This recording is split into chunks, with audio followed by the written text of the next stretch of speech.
Good evening, brothers and sisters, ladies and gentlemen. Hope you're very well this evening. Welcome to the Brews at 10, a very special Brews at 10 here on my left eye. I'm your host Lefty, and you're all very welcome here, Solidari-Tea. That's right, people. 3,000 subs special. Very pleased to say the channel surpassed 3,000 subscribers. Thanks a lot to all of the subscribers who are listening.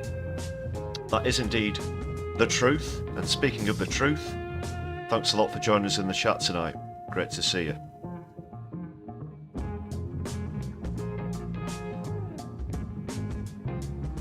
Yeah, I'm absolutely delighted to reach 3k subs. Also celebrating new social media launch tonight on the channel. That's coming up later.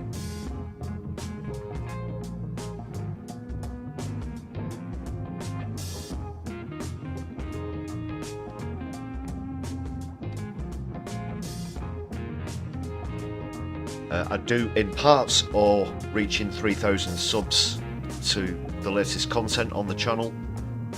Video featuring David Mensu, who I spoke about on yesterday's Sunday night live stream. Just went into a little bit more depth about that clip of him on Sky News. So, excuse me. Thanks to everybody who's checked that out, and if you subscribe because of that video, a very warm welcome to the channel. Here on my left eye, we look at the world and society from a left-wing perspective. It's a channel for genuine socialists, not the likes of Keir Starmer, Rachel Reeves, who will be coming up in the live stream later on. Morbius, great to see you, thanks a lot. Thank you for joining me in celebration this evening. Floor Snake too. In early as always with the watermelons. Thanks for that show of solidarity. Yeah, don't worry if you joined at the start of the stream. If you were trying to click something on your screen, that was just a little the meme about verifying that you're human.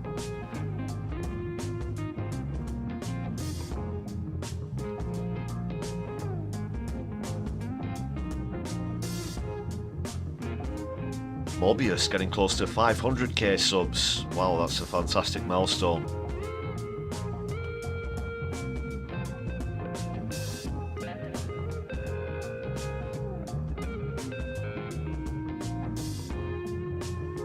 Yeah, this channel started off as a sort of little side project.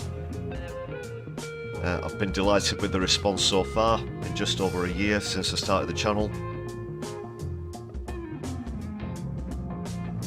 Oh, you meant 500, not 500k.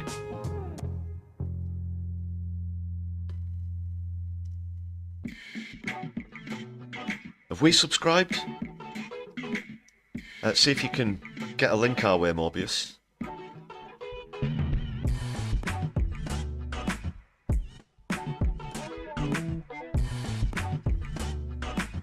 But as I was saying, yeah, I was really pleased to pass the first 1k, which at one point I couldn't really see coming. And you've all been fantastic, of course, on this journey, brothers and sisters, ladies and gentlemen. But I shan't waffle on about myself and the channel too long. There is a shit ton to get into tonight, to be honest. I was trying to pad things out. I wasn't sure how long a live stream I could do. But then, as always, a couple of breaking news stories have come out. Someone has been arrested in relation to the assassination of the CEO last Wednesday. A story I'm pretty sure by now you've all heard about.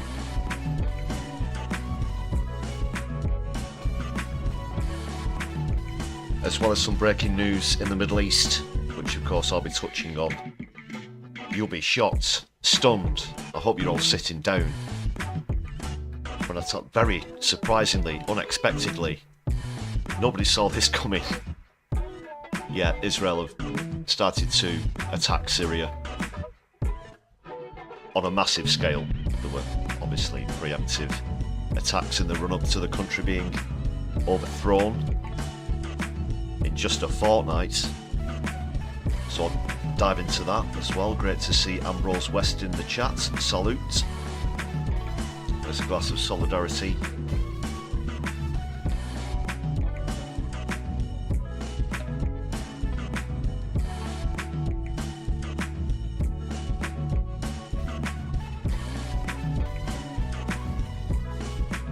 What else have I got? I've got some light-hearted stuff as well, of course. I do have a comedy clip that I've dug out. Could have used it yesterday, actually. I realised I had actually downloaded it, but didn't kick off with a comedy clip on the Sunday stream. But it's a good one. It's worth the wait if you've not seen it. Plus a bit of a laugh at old 30p Lee with another debacle on social media. I don't know if you've seen that yourselves. Speaking of social media, like I said, I will be doing the Blue Sky launch. If you do want to give us a follow on other mediums, also available currently on Twitter. Yes, Twitter, never X. At MyLeftEye UK. Or you can follow us on Mastodon at MyLeftEye. There's caps at the start of each word there on Mastodon.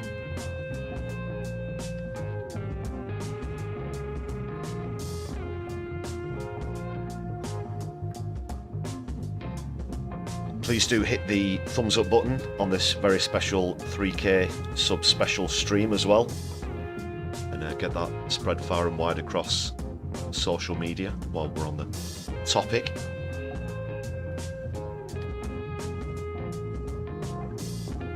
And amongst the 3,000 subscribers, we've also got some awesome members, brothers and sisters, ladies and gentlemen, they thems, who you can see on your screen. Thanks again as always. Picked up some new and rejoining members on yesterday's stream as well.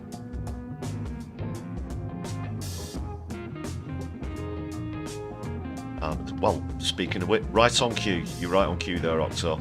I was just singing your praises for the gift memberships yesterday.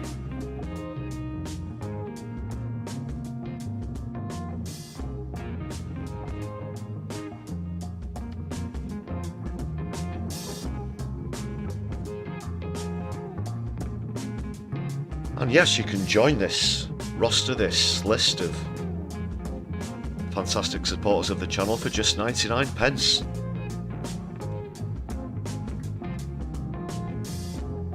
Exclusive stuff that you can enjoy when you sign up as well, check that out. Got some members only content, the latest one of those that was about environmental matters. That's something I like to talk about on the channel as well. As a political and environmental campaigner and activist myself, one of the examples, recent members only content. There's other stuff, static emojis that you can use in this very chat and others. Another benefit, like I said, get added to the roster on every live stream and video, plus more. Check them out. Giorgio, great to see you. Thanks for joining the party, the 3K subscriber special party. A Blue Sky launch party. I will be asking you to participate in that launch coming up.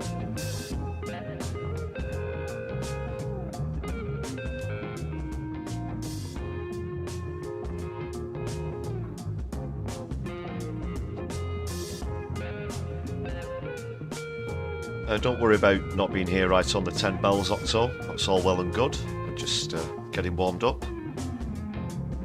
And I'll be kicking off in just a minute with the comedy clip.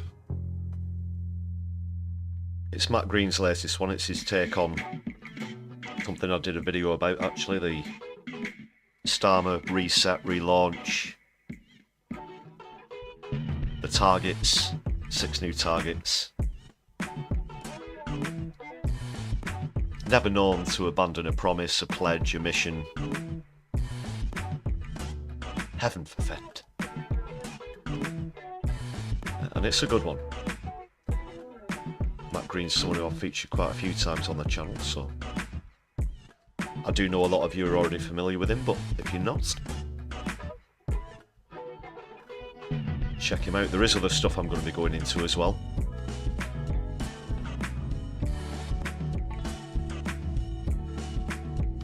It's like tongue-in-cheek warning, though some of it does feature having to listen to Pat McFadden speak.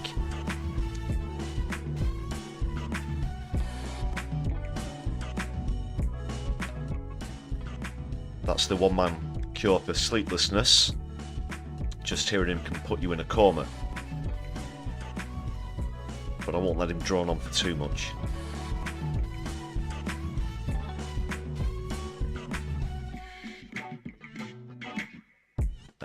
Well, speaking of which, sort of area of topic that Pat McFadden is speaking very nauseatingly to concerns the poll. I've not even mentioned the poll in tonight's stream.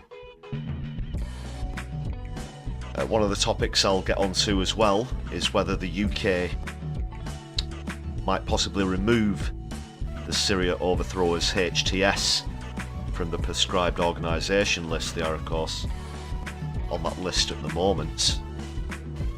Word on the street used to be that these are the bad guys, you know. But if they're doing the bidding of the United States and Israel, maybe they'll let them off. But there could be another twist to that, actually. I'll get into that in more detail in a bit. Thanks for your votes so far. Don't forget to take part in that poll if you're just joining us, like Politics Clive. Pat McFadout, yes, that's he. Clive. Pat McFadden. Very enthusiastic person. I've never been so excited in my life, as you can tell from my voice. Something along those lines. He's only on briefly. It's I just use him as an example of contrast between him and someone else who, when we get to see the clip, probably might need no introduction whatsoever. But no spoilers as of yet. For now, we'll dive into the comedy video I've prattled on for far too long. I think we're all nice and settled with our brews, so let's get started.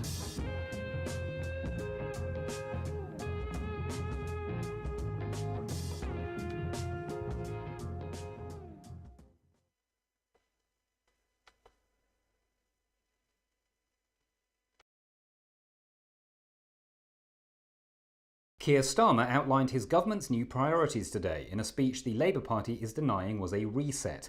Our Fresh Starts, Reboots and Control-Alt-Delete correspondent, Jonathan Goodenough, has more. Yes, that's right, the Prime Minister spoke at Pinewood Studios and opened by jokingly comparing himself to James Bond. Really? Indeed, but where James Bond had to cope with Dr. No, Starmer wants to portray himself as Sir Yes. Did he actually say that? Not quite, but his speech was all about being positive and taking risks, so I thought I'd join in.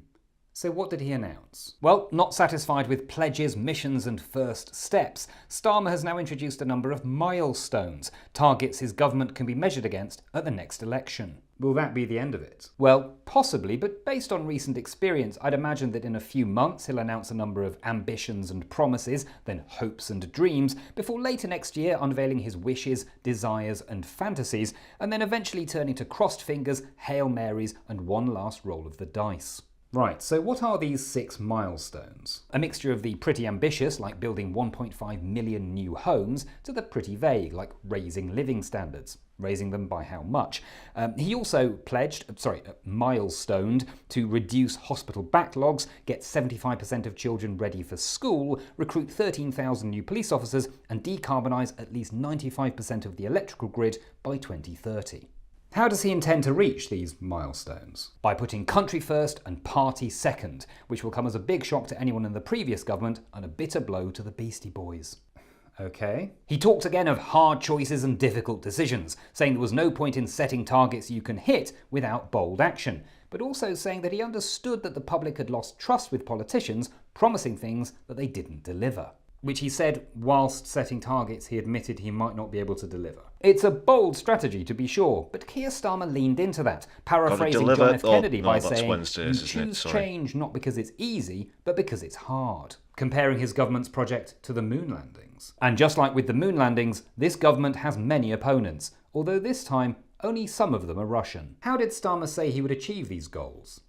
Milestones. By taking on the NIMBYs, the blockers, and the bureaucrats, who he dubbed the Alliance of Naysayers, which sounds both like an excellent name for a new folk rock band and also rather similar to Liz Truss's Anti-Growth Coalition. Right? He said he will fix the foundations and find new tools, and then bafflingly didn't mention his father knowing about tools, which feels like a missed opportunity. But how will he actually do that? By putting in big planning reforms and not letting objections get in the way. As he put it, we have long freeloaded on the British genius of the past because we won't build the future. Which is a compelling vision if you don't think too hard about the fact that some of that past British genius was for conquering, colonising and looting. Careful. He also took aim at civil servants too happy in the tepid bath of managed decline, perhaps preferring them to have a vigorous shower in the cold water of a bright future. Steady on.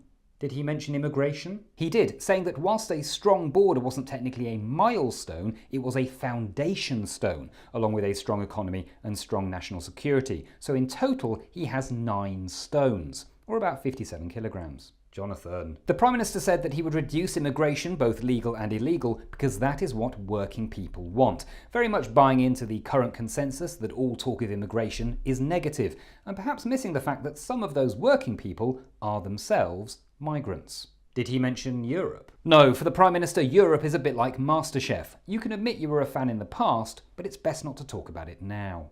Turning to one of the milestones in detail, does he think that increasing police numbers will reduce crime? Well, the link between police numbers and crime rates isn't necessarily clear, but it has been shown to be effective if you increase the quantity of officers in known criminal hotspots. What, like rundown inner city estates? I was more thinking the City of London and the Palace of Westminster. Thank you, Jonathan.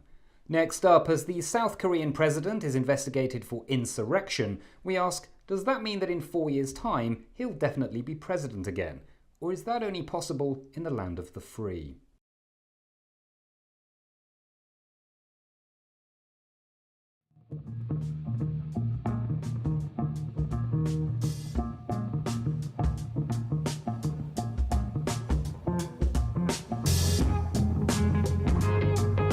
Very good stuff.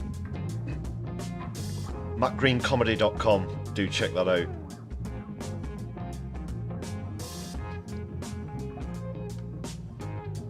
Yeah, speaking of his little dig at Rachel Reeves, sorry about not mentioning the EU.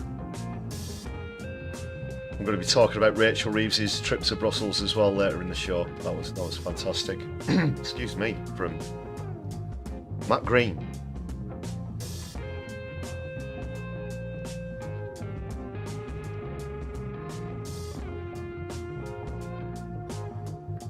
Clive, thanks for the compliment on the Pat McFadden impression. I won't do it too much.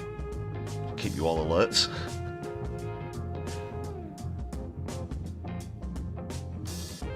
Yeah, it looks like already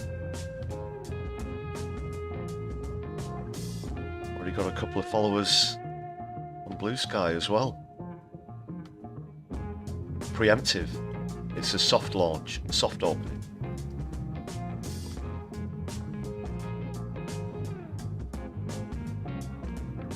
Right, better move on, and then we can get towards that and other stuff.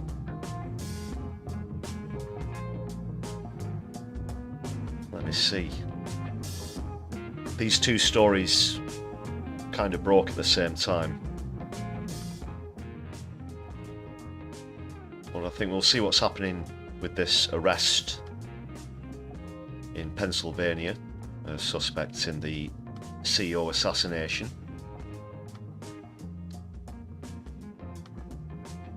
Let's see what the latest is. How's the balance for the music in the background? Let me know.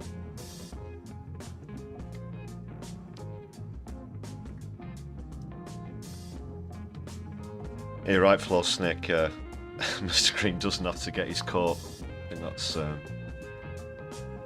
that a Fast Show reference? And I'll give you pre-warning if you do want to go for a cig. Kate, it's great to see you too. Thanks for being here on the 3K subscriber special.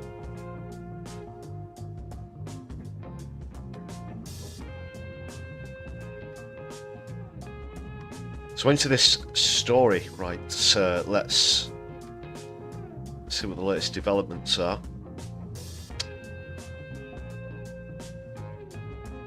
"26-year-old Luigi Mangione, in connection with the fatal shooting of a healthcare insurance boss in New York last week, detained on firearms charges at a McDonald's in Pennsylvania on Monday."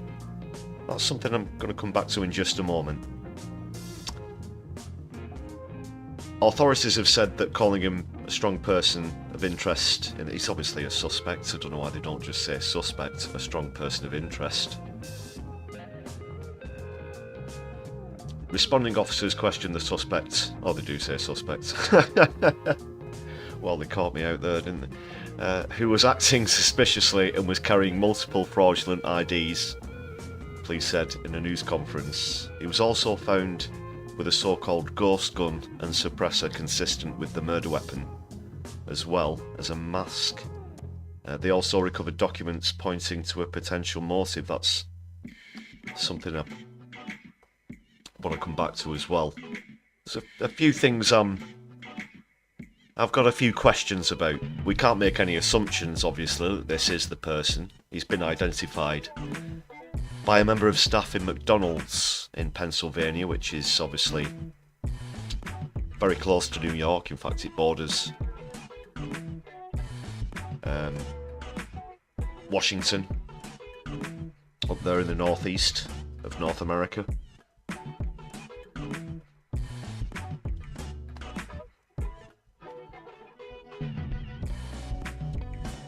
But it's 277 miles away.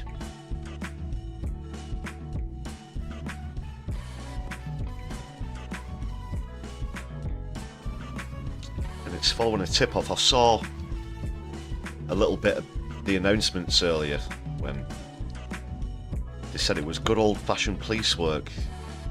Essentially, that's what the investigating officers said, but again, that's something I do want to get onto.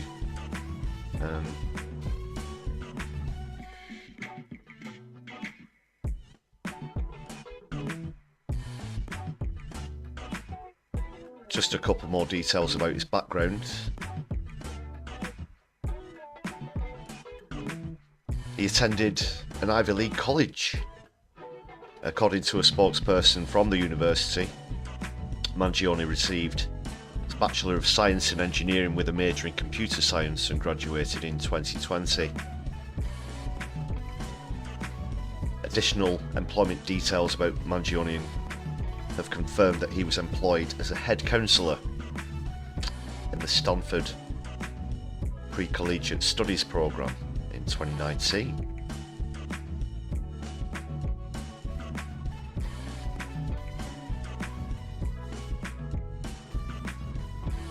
That's just a recap of the events from last week. I'm sure we're all familiar with that by now.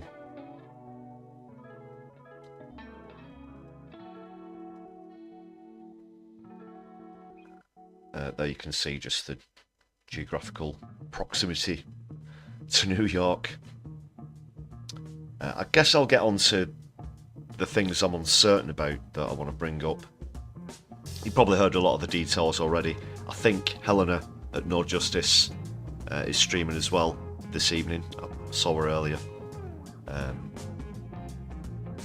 The title of the stream appeared to be about this, so she'd probably go into it in a lot more depth than I would. Fantastic channel as well, by the way. No Justice MTG. But these are my questions. This is what I would like to know. It almost seems a little too perfect and too convenient in a couple of ways. I'm not trying to start any theories. I'm just pointing out there are a couple of things that seem a little odd to me, to my left eye. The first of all being what appears to have been reported as was found on his person. Bearing in mind this is some 5 or so days after the incident took place in the early hours of last Wednesday morning. But everything that he has on his person appears to be able to link him to this. Firearm, the suppressor, apparently a 3-page note which is essentially a manifesto, a political manifesto that is anti-capitalist, and this is where obviously this concerns us socialists. Not sure about the exact contents of this note. It's not being released. It is essentially being treated as a confession, which is one of the things that interests me. And if these were all on his person, as well as fake IDs and a few other things were reported, then again that seems rather convenient. There are some possible reasons for it though, legitimate reasons, like he's constantly on the move.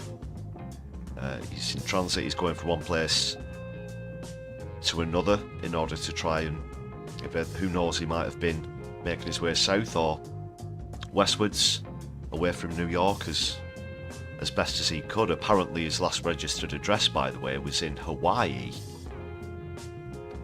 And that's according to a few reports I read. Quality Octo. Speaking of reading, just dipping in the comments. You catch me out now and then, people, in a good way, with the jokes and stuff. Puns.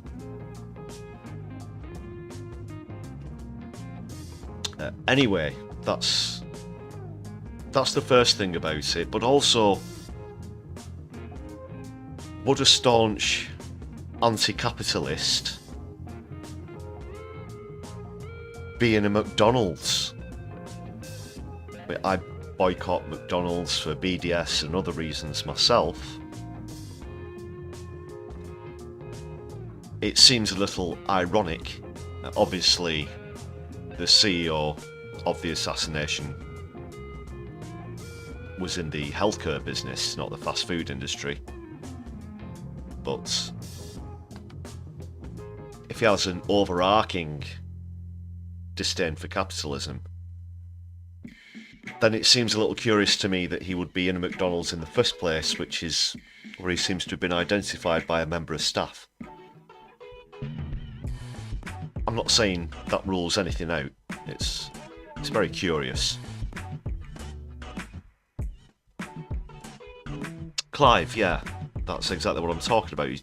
This manifesto, this 3-page handwritten note, and it's probably, says at the top, basically like a letter heading. I, Luigi Mangione, will appear in, da da da da. Where was I?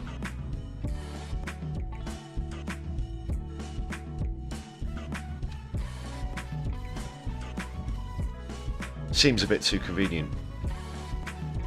Just in case he forgot what he was doing, as you point out, Clive. No, it's not been published.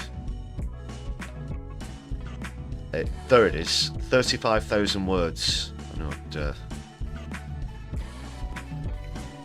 seen it somewhere. Oh no, sorry, that's oh, they're referring to the, yeah, comparing him to the Unabomber. They're already comparing this guy to the Unabomber. Rather different modus operandi. This guy isn't a serial killer either. Sorry, so don't actually know how long Mangione's manifesto is.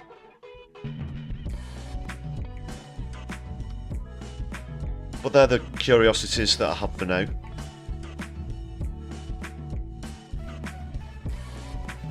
That's all I want to say.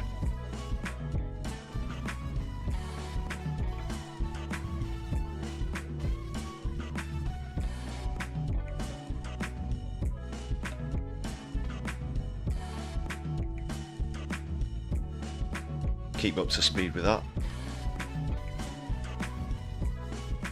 Okay, let's move.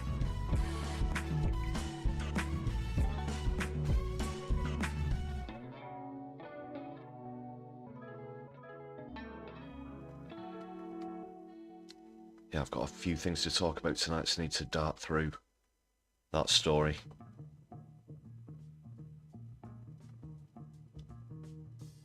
It's been a crazy week though.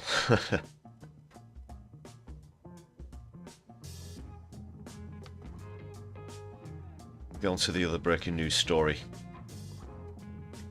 Then hopefully that's going to thread and segue through into a few other things. So Israel are currently, as we speak, carrying out dozens of air strikes across Syria.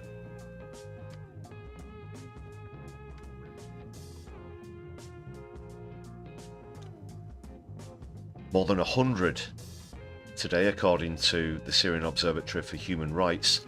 Military sites in Damascus, Daraa, Latakia and Hama have been targeted, the UK-based human rights organisation says. Israel says... Everything after Israel says is always bullshit. But Israel says it's acting to stop weapons falling into the hands of extremists. Yeah, of course. That's about as convincing as David Mensa was. That clip from the other day.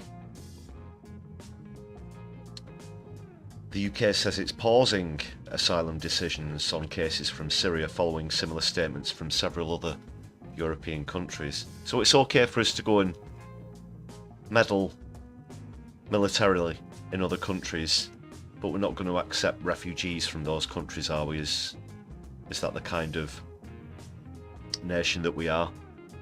Is that the kind of empathy that we have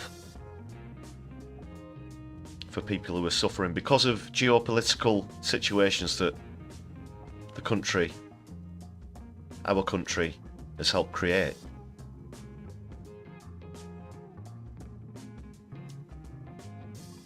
There were huge crowds outside the capital's notorious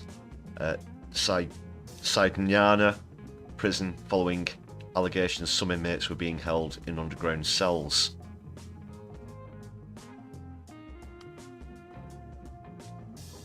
And previous refugees have been returning to the country, apparently. And it does bring me on to remind you about this evening's poll. Will the UK remove HTS from the prescribed organisation list?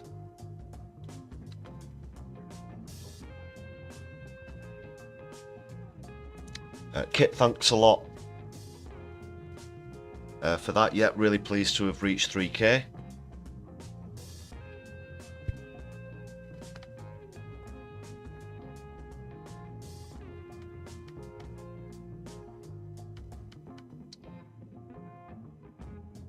That's Bashar al-Assad, of course. Currently under asylum in Moscow. Unconfirmed rumours going around that he wants to get out of politics altogether now. Wouldn't be too sure about that.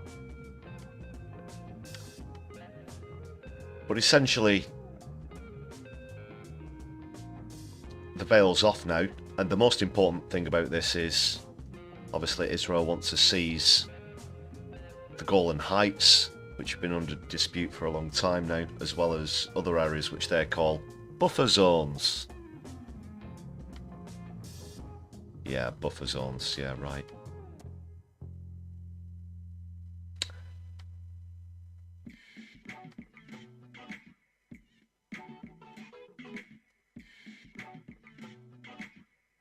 That's actually what Pat McFadden was on about, but before we go to him, just want to move on to this element of the story.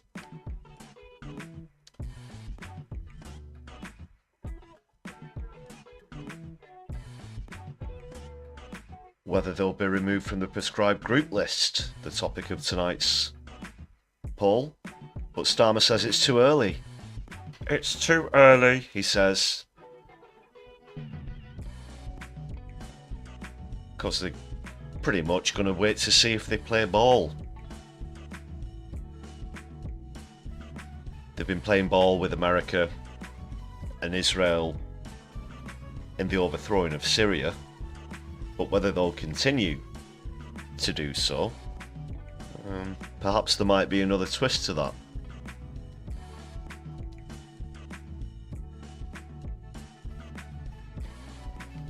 And just before I go on to the twist, just a little about HTS. That's Hayat Tahrir al-Sham. They were prescribed as a terror organisation in the UK after being added as an alias of Al-Qaeda in 2017, meaning that the UK cannot have any communication with the group. Cabinet Minister Pat McFadden earlier told the BBC the UK could remove them from the list, but Starmer says it's too early. Well, make your minds up.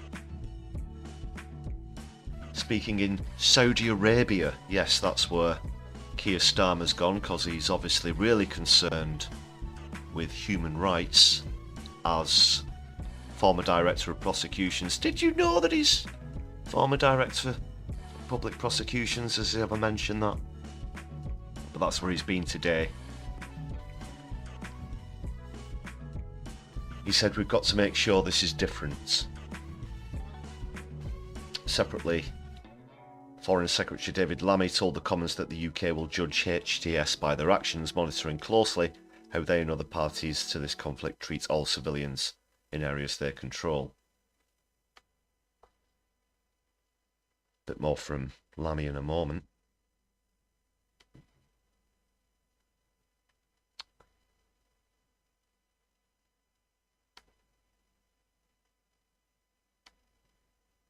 Just reset the background music, sorry.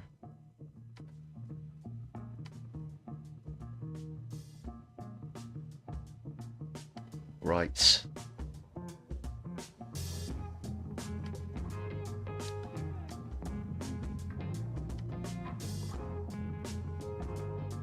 I think we'll have a listen to a couple of clips concerning this story.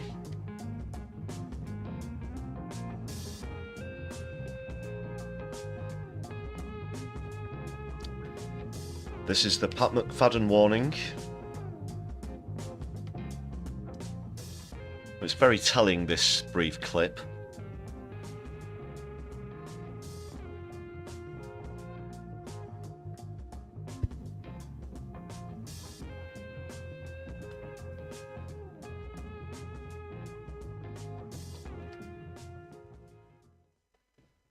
The United States, we know, has bombed some targets inside Syria over the last 24 hours. Israel has done the same. Where does that leave the UK? Do you fully support the action that they have been taking? What I think Israel's doing is making sure its position in the Golan is secure.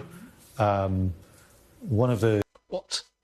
They don't have a position in Golan by rights. It's an illegal occupation, Pat. You can't just... He says that so nonchalantly, as though it's a completely natural thing. They're defending their interests in the, the Golan. Straight away, attempting to speak for Israel as well, when the question was about the UK's position on this, not just being asked to describe what Israel's doing and defend what they're doing. That's the first thing he wanted to say.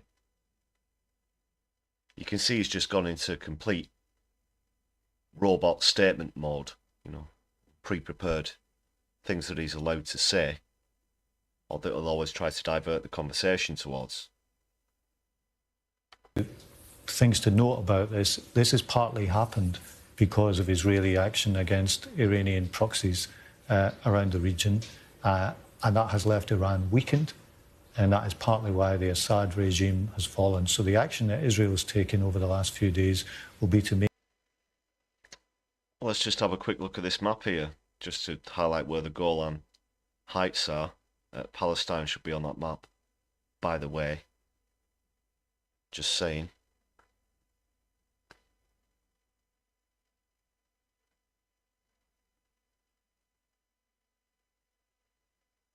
And obviously because of what's happened in Lebanon recently, that has prevented Syria from shoring up support from Lebanon. The timing of this is no coincidence whatsoever.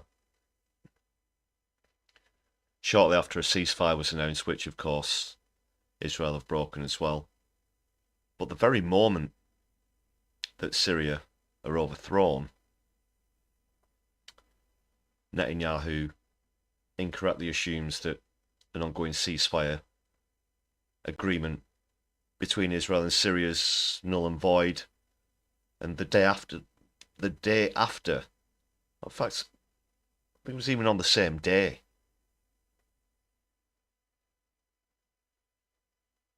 starts to attack,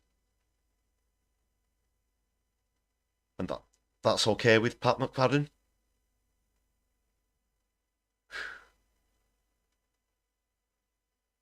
Make sure that its position in the Golan is secure. That's all he says again. Their position.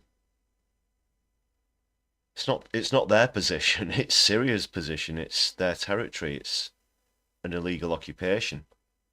So that's supported by the UK? We will always support Israel's... I just need to skip back a bit there, because when he gets asked this question, it's almost as though he's trying to remember his lines. He's going to be in a play or something, and he's trying to remember his lines. You can see it in his face. That its position in the Golan is secure. So that's supported by the UK? We will always support Israel's right to defend itself. And that. I mean, come on. You can't flog a dead horse, Pat.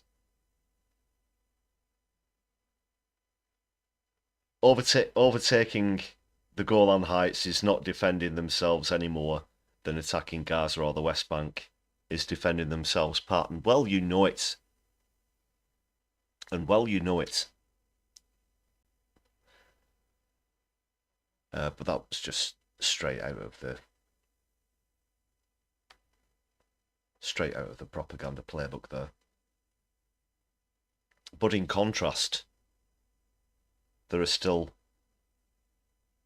some who are aware of what's going on.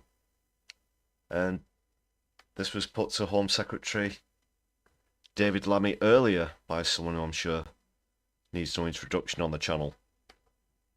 As the people of Syria come out of the horrors of war and torture and imprisonment, and many into asylum, can we be assured that the foreign troops that are in Syria at the present time, particularly the Turkish troops in the north, will leave, and that they will respect the right of the Kurdish people to be able to live safely in their own area, and that any incoming government in Damascus will also respect the diversity of the country and all of the minorities, particularly the Kurdish minority? And in his discussions with the Israeli Foreign Minister, is he satisfied that Israel is going to withdraw immediately from the area it illegally occupied over the last couple of days, just north of the already illegally occupied Golan Heights.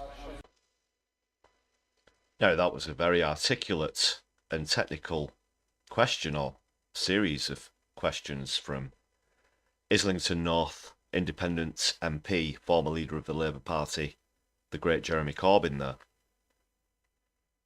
Is Lammy going to address all of those questions? No prizes for guessing. No, he isn't. Is he going to stand there staring into the mid-distance, trying to come up with a series of phrases that might seem like a proper response, when in fact there's nothing going on between the ears? I dare say yes. We're in the early days of a fluid situation, so In the early days of a fluid situation. The country's been overthrown, David. The country has been overthrown by a prescribed group who we're not supposed to have anything to do with. They don't have a great reputation for human rights, as Corbyn pointed out there. Minorities such as the Kurds could be under threat. A fluid situation. it wouldn't be for me to give the honourable gentleman the assurances that he seeks at this time, except to say that, of course, I continue to talk to our... Yeah, bugger, humanitarian rights. Who cares, Who cares? What? Corbyn's your MP, is he, Mobius? In North Islington there. closest allies in the region about their security concerns. I'll try and do as best a job at a live translation as I can. You're waiting for your instructions from Israel, essentially. That's what you're doing. What star am I going to come back with from famous human rights advocators? I'll just check who this is in my notes. Oh, it's Saudi Arabia, who have committed over 300 executions so far this year. And the issues before Syria at this time. Can I just say, in relation to the conversation I had with the Israeli foreign minister, there was an arrangement put in place. It was put in place in the 1970s. Sorry, David. Forgive me, I'm just going to have to hear that again. I'm not entirely... Conversation he had with the Israeli foreign minister. Conversation I had with the Israeli foreign minister. There was an arrangement put in place. It was put in place in the 19... Sorry, they're talking about that arrangement. I thought he was trying to say that he spoke to him in the 1970s. 70s. It has worked and sustained an arrangement in the Golan Heights, and their assessment was that with the withdrawal... Here's an arrangement. How about fuck off and stop invading other countries, okay? And that applies to multiple countries at the moment. Now Syria added to that list. Palestine, obviously. Lebanon. That'd be a good arrangement you can get behind. These historic arrangements don't give Israel these rights. That's no defence whatsoever. Of the regime over the last few days, and the potential for chaos, as has been discussed in this House and as indicated in his question, it did require them to protect that buffer zone. Buffer zone. Buffer zone. Does require them to protect that buffer zone.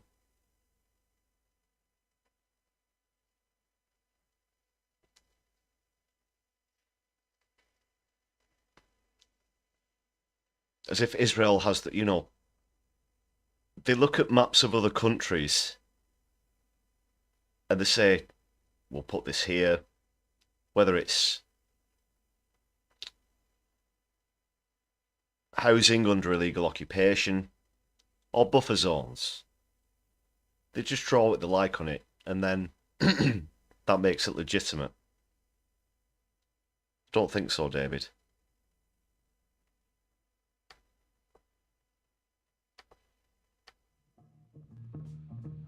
Isn't he awful?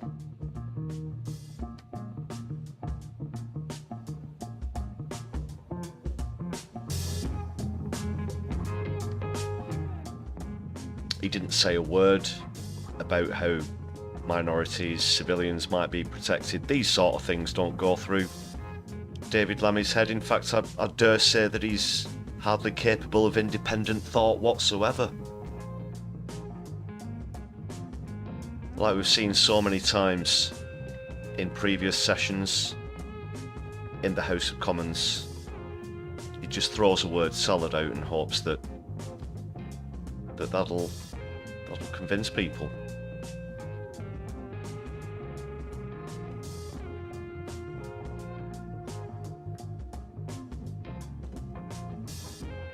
Just as an aside, dipping into the chat, yeah, Mobius, I'll check out some of your content, and if I'm not subscribed already, I'll do so.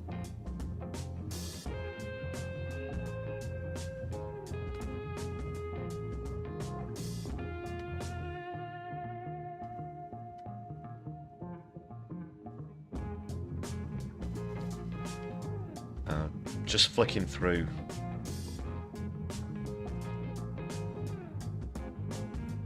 other bookmarks and stuff. One sec. Still trying to thread and segue this all together nice and neatly.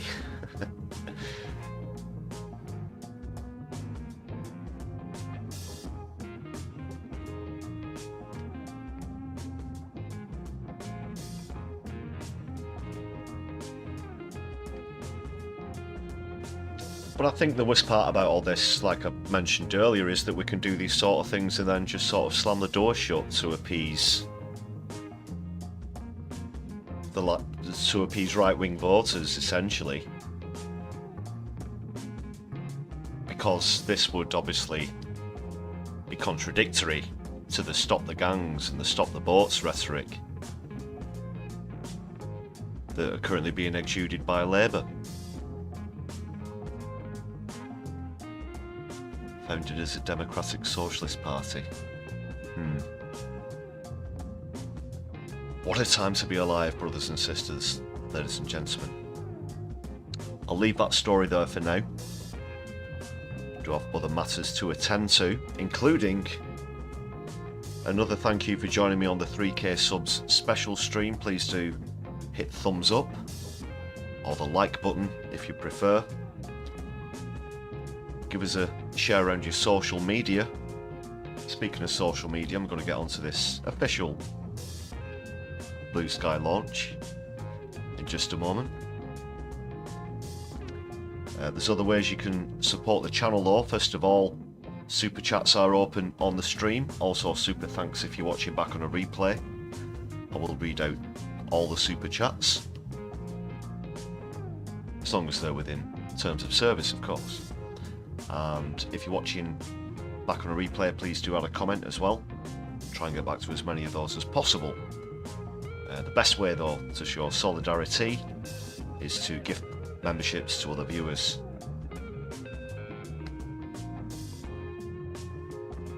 Thanks a lot again to those of you who've done that recently.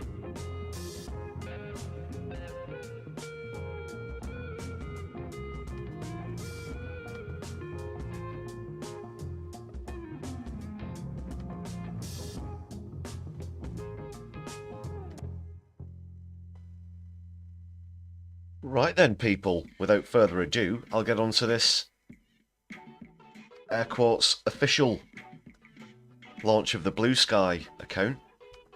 I can see one or two of you may have already beaten me to it, but there we are. Just set that up earlier, so if you'd like to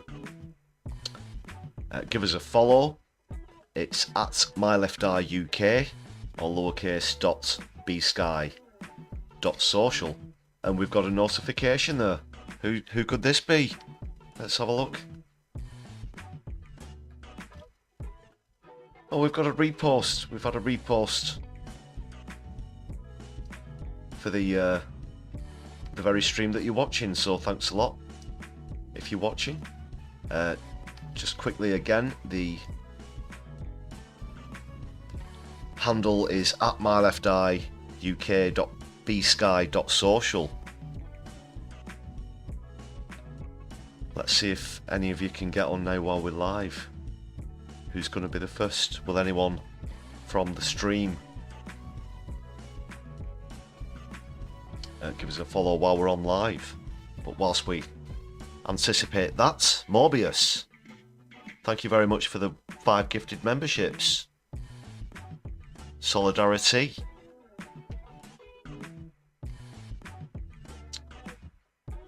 Yes, people, please do drop us a follow. We'll of course follow you back.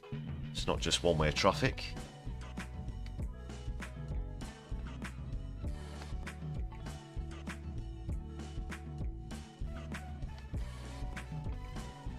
Speaking of social media and such things, I saw that Elon Musk was meeting with far-right Italian President Meloni earlier today as well. Did any of you notice that?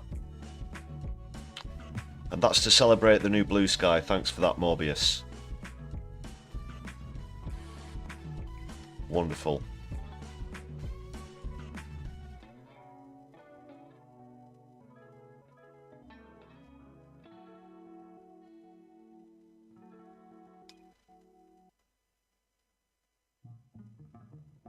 Right, I'll keep an eye on that.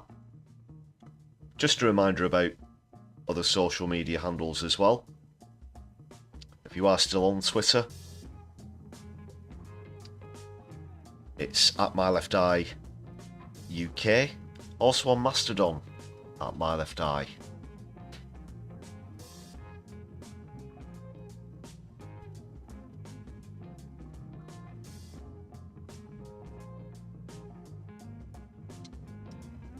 Checking if anyone's actually put their handles in the chat.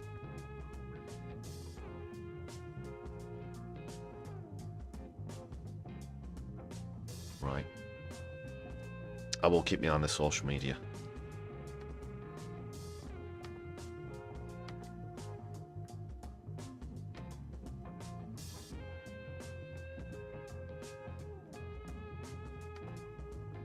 Just decide which clip I'm going to go to next.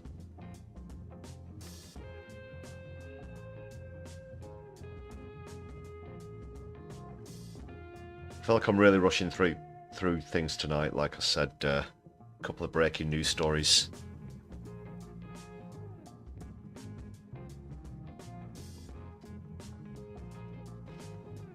There's not enough hours in the day, people. I'd love to stay up and chat away until the small hours of the morning. Sometimes I have to cram things in, but you're all fantastic people. Thank you for your patience and for putting up with me rushing through things hastily every now and then.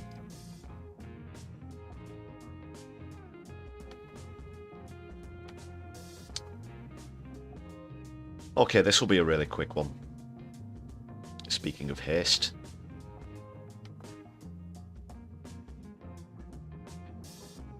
With everything that's been going on today, this one might have passed you by.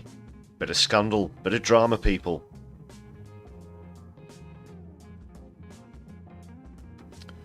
And no, we're not talking about the likes of Greg Wallace or rappers, US rappers.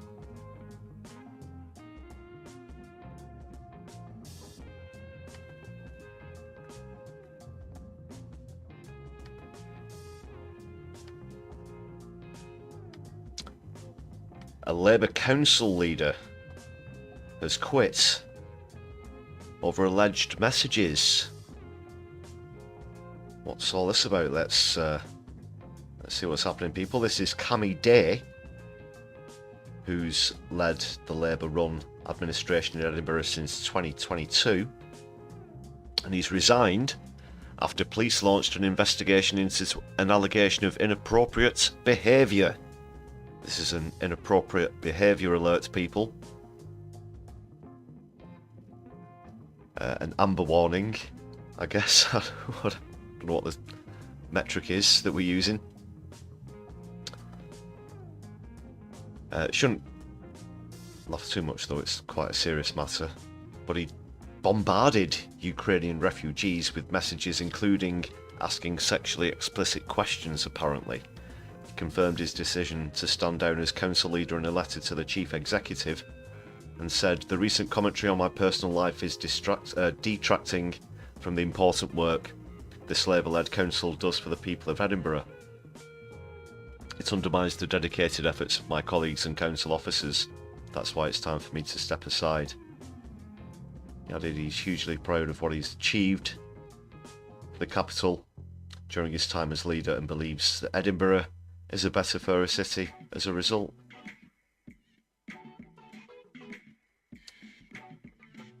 Well, what's all that about?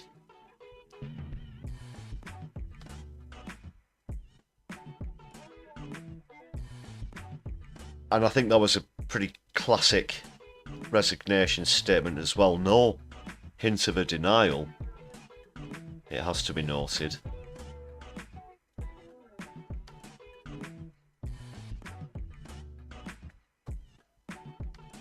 I don't know why it's specifically to Ukrainians.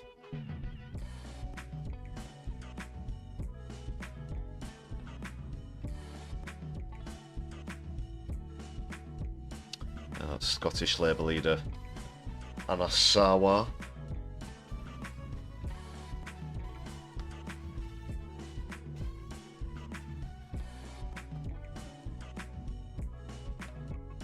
And First Minister John Swinney has described them as, the allegations that is, as deeply concerning.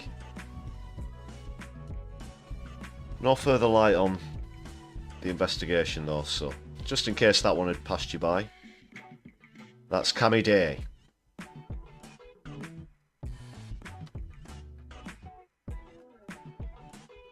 Which is not a made-up name.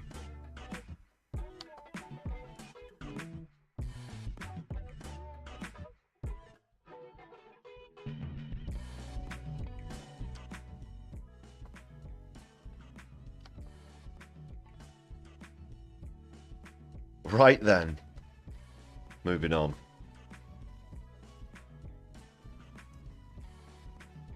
Is that David Brent? Does look a little bit like Gervais. Ricky Gervais. Yeah, we know what inappropriate always means, don't we, people? Let's not beat around the bush here, come on. This is my left eye. We're supposed to be speaking the truth to power here. Within terms of service, of course.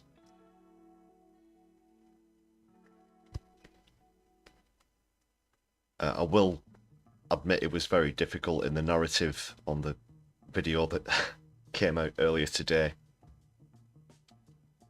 Not to use the H word or the N word, I had to sort of dance and flit around that a little bit, which I don't like having to do, to be honest. I'd like to just be able to say it, but there are obviously certain words you have to avoid when you're talking about that at risk of demonetisation.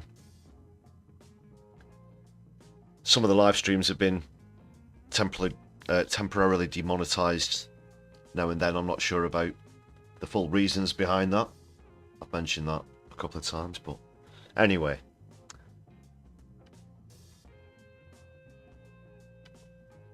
Speaking of free speech, so-called advocate of free speech, although he recently threatened, "Have I got news for you?" But he loves free speech. Threatened to have them taken off air because they took the piss out of him a bit. Well, I'm going to throw my hat in the ring as well now, Lee, so come at me, fella.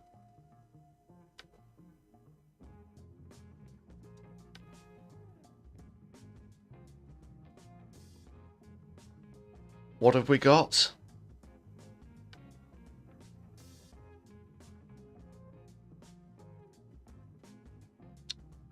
Not sure if this one came up on your social media feeds earlier. This is a classic 30p Lee. Kind of gotcha dickhead moment. Just can't help himself. I'll just wait for the page to load up here. So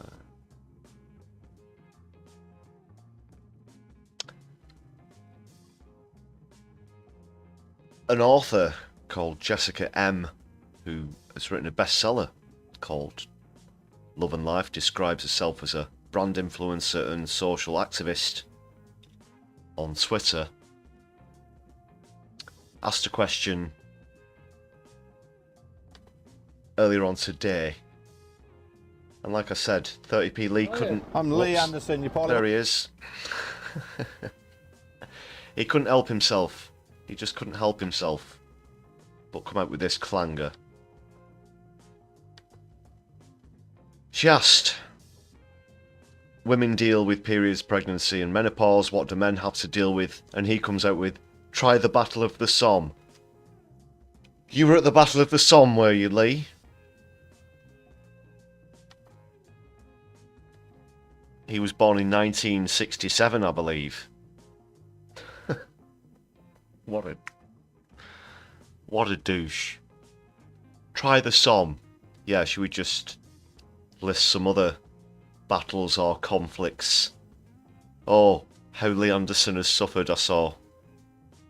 There's been a great reaction to this. He's been getting absolutely piled on, to be honest. You can see the 3.6 million views that has had. People have been using old pictures of soldiers piling out of the trenches, labelled Lee Anderson on his way to his constituency this morning. Footage from the film 1917 as well. Yeah, what about the Battle of Bannockburn, eh? How we men suffer today. Like, you know, the Napoleonic Wars, the Battle of Hastings, Agincourt, the fall of the Roman Empire, the sacking of Rome. That's all, you know.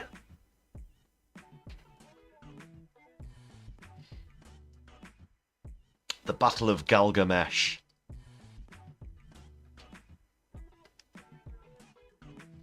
He wouldn't know battle if it fell out of a fucking tree and hit him on his head.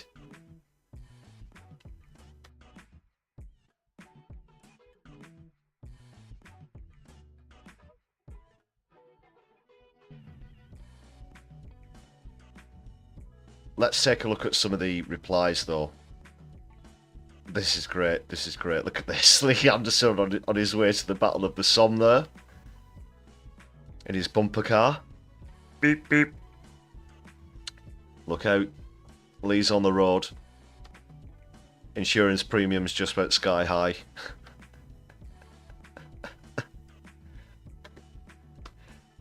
I'm surprised there isn't a court order that he should be wearing some sort of protective headgear.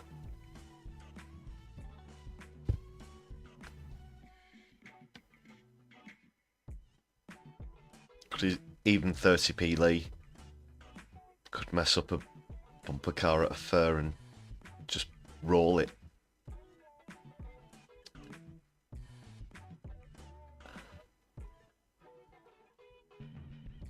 That's Lee Anderson preparing for the Battle of the Somme there.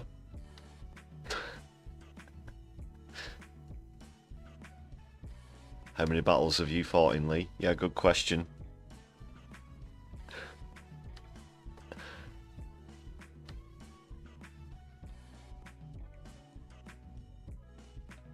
That's good, yeah. If you had fought in a war, you'd have thought you'd have had more sympathy for fleeing refugees.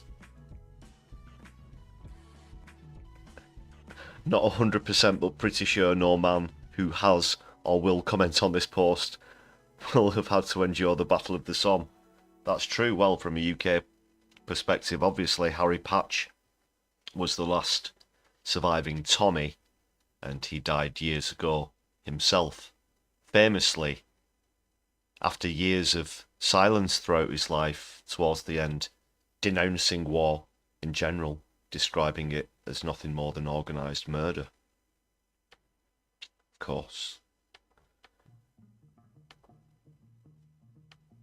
How dare he? How dare he? And I have ancestry that fought and died in World War One, as I'm sure a lot of you dear viewers, brothers and sisters, ladies and gentlemen, and their thems have also. Good point there in that comment. He wouldn't have gone. No. He wouldn't have gone. He would have switched sides. He would have switched sides. He would have ended up fighting for the Germans.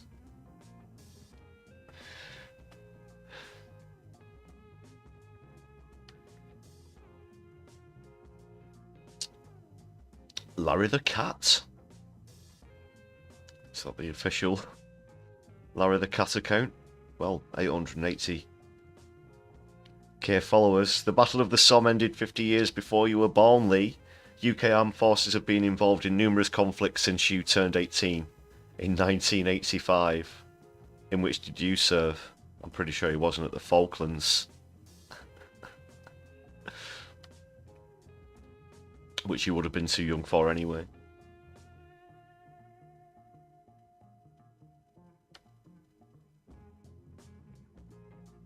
But I thought, with that being a classic example of his absolute dumbfounded stupidity, I don't know how many adjectives I can throw at this absolute fraud, this charlatan, this defector, this disloyal careerist, right-wing, xenophobe, hate-inducing, shit-spewing Member of Parliament. But we can remind ourselves of the time he was on the campaign trail back in 2019 and he got caught out by, of all people, the Daily Mail, who were doing a sort of on-the-spot report about his campaign. I'm sure a lot of you will have seen this clip before, but let's refamiliarise ourselves with the time when 30p Lee got one of his friends to act as though he didn't know him when he went knocking door to door on the campaign trail in 2019. But unbeknownst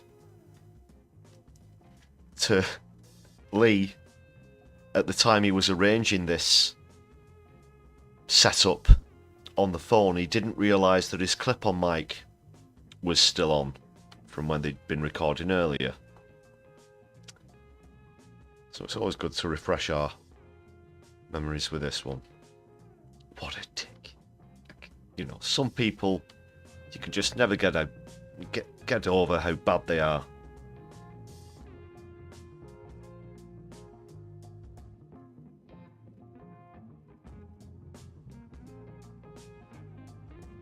Let's see what he's saying about that in the comments as well before we go into the clip.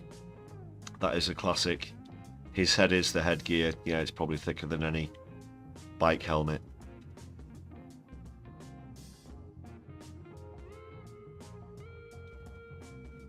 Here comes the Spitfire, now eat your food.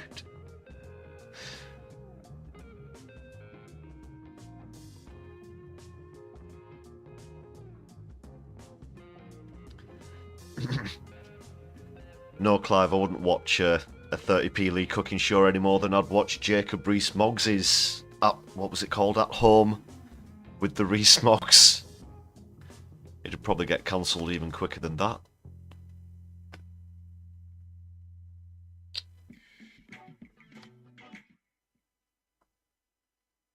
Right, so here's the classic vid. Here he is. It's 30p Lee on the campaign trail. I definitely don't know this guy. I've not paid him a penny to pretend that we've never met before. Hiya. you? I'm Lee Anderson, your parliamentary candidate for the Conservative Party. How you doing? I recognise you. It's Steve, isn't it? Yeah, I recognise you. How you doing, mate? All right. I recognise you from the phone about 2 minutes ago. Steve, isn't it? Oh, yes, because Lee's friendly with the locals and keeps up to speed with, you know, what's happening in people's names. Very thoughtful guy. There is something that this guy, Steve, says as well is truly awful. Yes, I'm Just doing a bit of last minute campaigning. Are you going to be voting on December the 12th? And do you mind me asking which way you're going to go this time? Well, I'm going with you. There's no way Labour are ever going to get my vote again. And You've got to bear in mind this was 2019, so this would have been Corbyn versus Johnson. This was before he defected to Reform, of course. He's had more parties than Robert Downey Jr. liked Mr. Anderson's very personal policy initiative this week. I watched that video. Yeah. What do you mean, putting antisocial people in tents? Yeah, I did. I think he was a bit... Do you remember that thing? He also, Anderson that is, said that people should be locked up. Homeless people living in tents should be locked up. He described it as a lifestyle choice. That now. I think you're a bit soft on it. To be honest. Soft? Yeah. What would you do then? Again. If you've not seen this clip before, just hold on to your butts, people, for this response. So, what would he have done instead? Because 30p Lee thinks that locking up homeless people in tents is far too soft. What would you have done then? Cat and nine tails for. Cat and nine tails? Make them wear a pink tutu. That'd stop them going round bullying anybody. What about... Condoning violence on homeless people. I'd have given cat o' nine tails. Yeah, what? Do you think that makes you look big, Chief? You think that makes you look hard? You know, the dickhead and proud of it attitude that they think makes them look so massive. I can't support this. Can we just cut there for one moment, please? You can't support the cat of nine tails? No, I can't support that. I can't support that. He obviously got very strong opinions, but you know, Very strong. that's wrong. But I can't support He was laughing at it. You saw him there. He was laughing at it. that. Well, thank you very much indeed. But I mean, it's almost like it's been set up for us. Set up? Well, almost. more than I'd realised, for it was only after Lee Anderson had left us that my cameraman producer had the chance to tell me that because Anderson was wearing one of our radio microphones, we'd managed to record him setting up the apparently spontaneous doorstep encounter beforehand. God.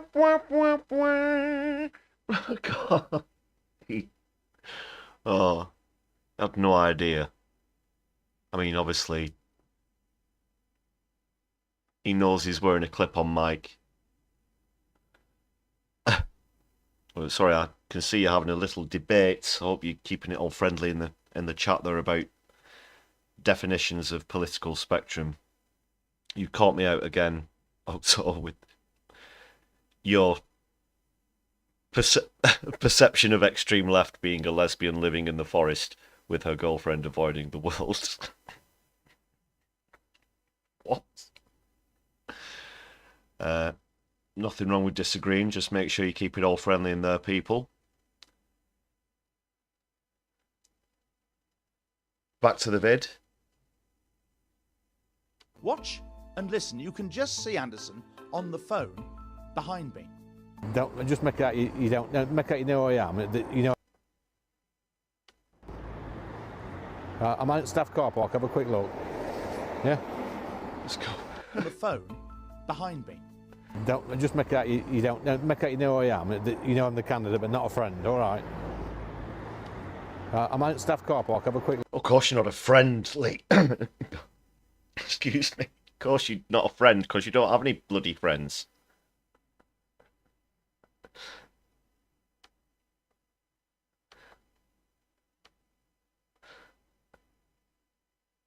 So, yeah. All right, my daughter. I'll see you in a minute. See you, bye. At the time, Anderson's... But apart from the fact that he still has them, he's literally within earshot of those two anyway, and apart from the odd car going past, there's not really that much background noise. This chap in the foreground who you can see with his hands in his pockets, I'm pretty sure would have easily been able to keep up with what Anderson was saying on the phone there. He's just literally one car park space away from him, or less than. You can see Anderson. I feel like a VAR referee here now. So Lee Anderson stood on the line of one of the car park bays, and this guy's within that bay, within a few feet.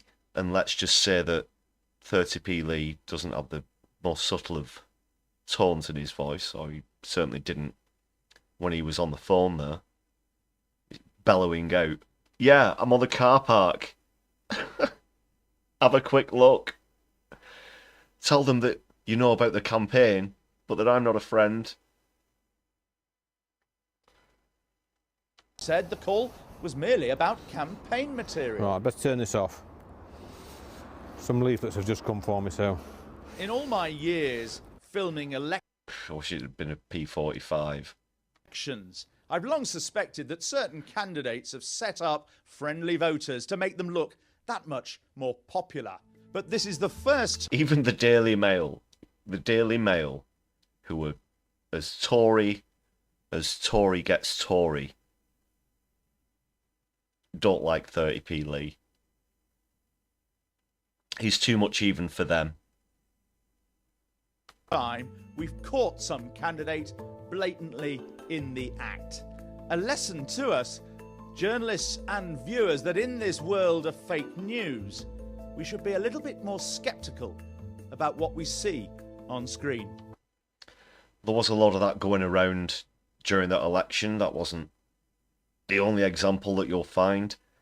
There were the fake verification pages during the live debates that were set up by Tory HQ, for example. Quite a litany of misreporting. Yeah. All sorts of shenanigans going on.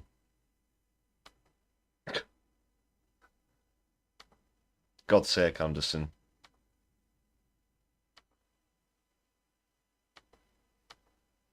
Somebody have a word.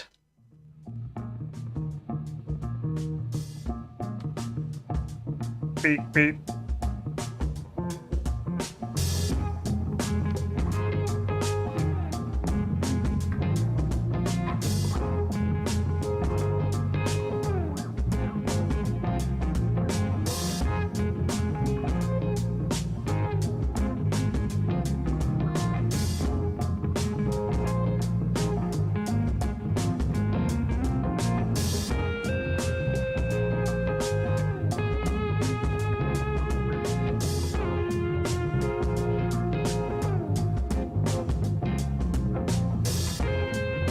Thanks for the compliments on the mouth trombone as well.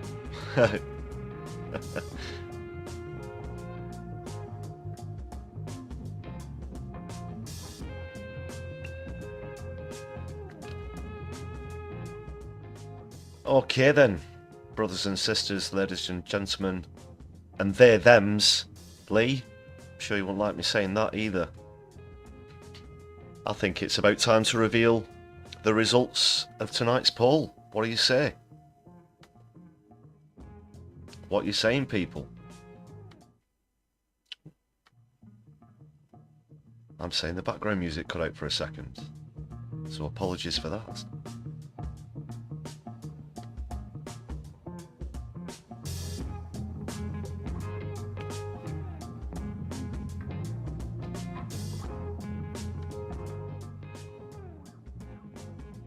I will just give you a few final moments. If you've not voted in the poll, please do. And as I do that, I just need to cut across here. Apologies.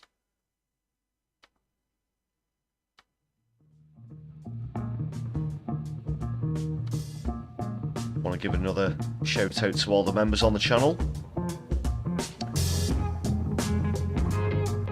It's great to see some of you in the chat here tonight as well, as I've been celebrating the milestone of 3,000 subscribers on the channel, and also launching the Blue Sky account. So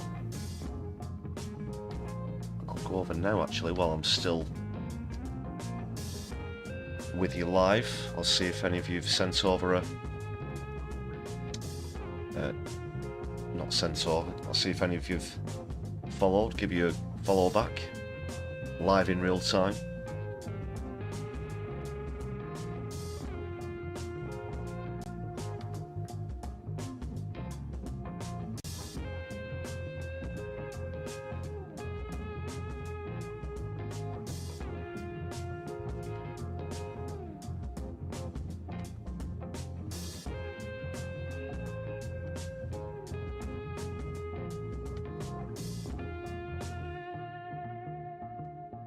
Yeah, cheers people, memberships, all the super chats and everything really do go a long way to helping support the channel, and that's been part of us reaching this 3k milestone. So genuinely, from the bottom of my heart, thank you very much for all of your continued support on My Left Eye. It's my pleasure to be with you this evening.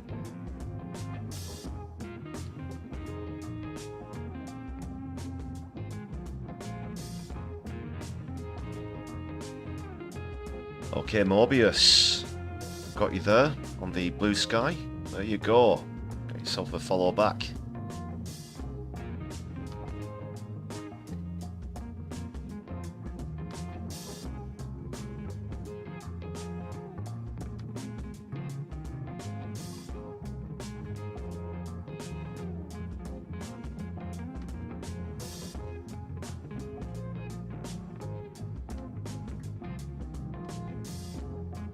Yeah, so just a final reminder there about the new address. We're on Blue Sky at mylefteyeuk.bsky.social.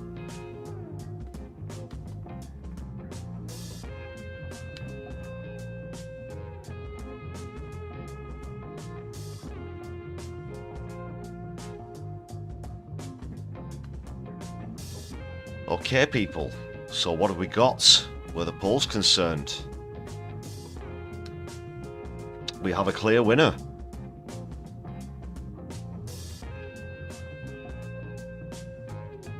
Let's see what we've got. So, it's going to come up. Where's it gone? There it is.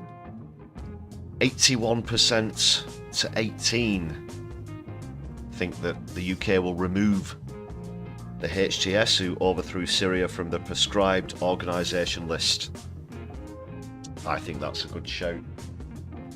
I don't think there's any moral credence, especially where Keir Starmer and David Lammy are concerned. They will just ally wherever it suits them currently politically, of course, and they're always at the behest of the United States and Israel alike. So if you'd have stopped someone on the street, let's say 20 years ago, and informed them that the UK would be taking such groups off of these lists with links to Al-Qaeda and ISIS or ISIL, whatever you prefer to call them, people would be absolutely astounded.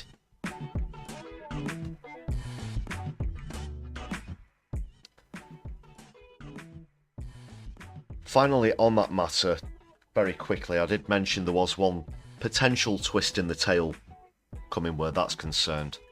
The current stance, they're keeping very tight-lipped about it and saying that they're going to see what happens, basically. But this is what I think they're waiting to see happens.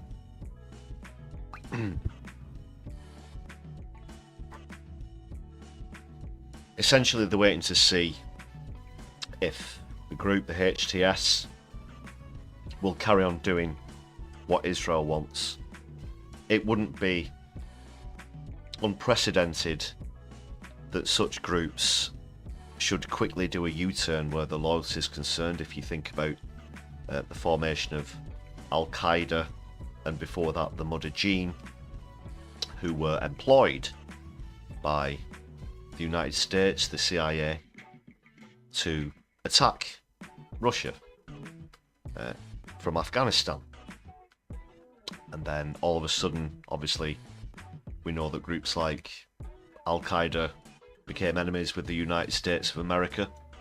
Where this current matter is concerned, here in 2024,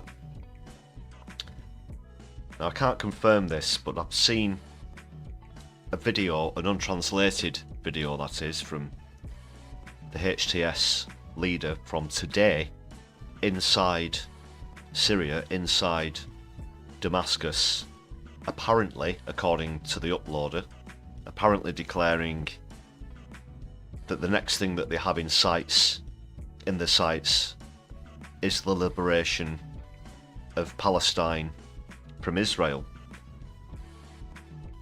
Now, as I said, the video was untranslated. All I can say from my part is that I've watched the clip a few times, and he says "Quds" several times in the clip, which only lasted about 30 seconds or so. I don't have it queued up.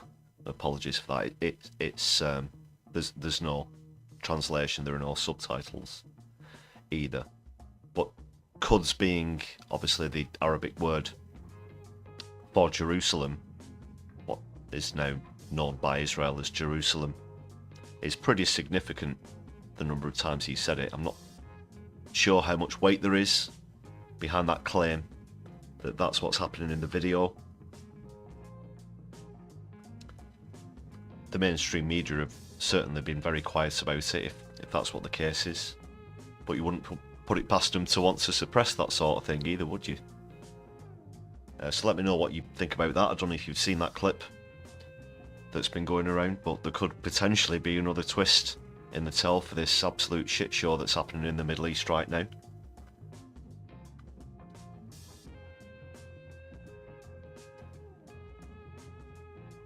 And yeah, barring international conflicts and occupations, as well as the climate crisis, it's been an absolute pleasure today to be with you on the stream. Final thanks again for joining me on this 3K landmark milestone. So that's just about it for the channel, apart from to remind you not to go anywhere. Do stick around, because as always I do see if there's anyone who we can redirect into for a raid. Whilst I'm on the topic, a couple of plugs as well. Go and follow Morbius's channel for a start. Also, shout out to Kevin Logan, who we raided into last night. Thanks for the shout out there. I was with you in the chat for a little bit. And to Helena at No Justice also for similar shout outs. If you're not familiar with those two, they do team up quite often. Great content. If you are a socialist, if you are left-leaning in any manner or form whatsoever, do highly recommend them. There's not much, there's nothing on live at the moment. There's a couple of upcoming ones scheduled. There's someone called... Oh no, that's a gaming mod, sorry.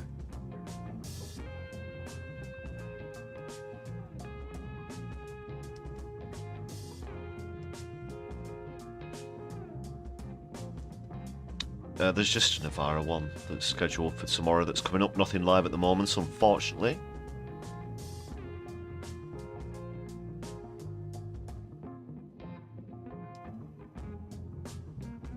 So we'll end with a final plug. If you've not seen my most recent upload, barring this live stream of course, about that David Mensa interview, then please do check that out. Been very pleased with the response. Thanks for your comments on that as well. I've seen some familiar names there in the comments on that video. That's really helped give it a massive boost on the algorithm and help us get over this 3K milestone.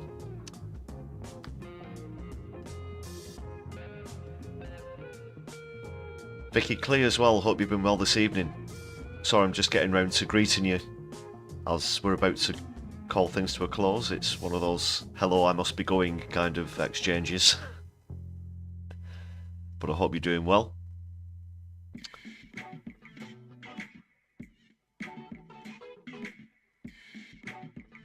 So the next scheduled live stream will be for Wednesday, although I might try and sneak one in tomorrow, you never know.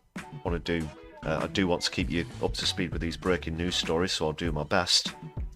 But if I don't make it tomorrow, I'll definitely see you on Wednesday for a PMQs live stream.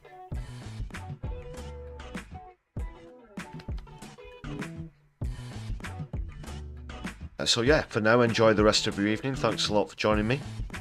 Take care, people. My Left, I'll be seeing you soon.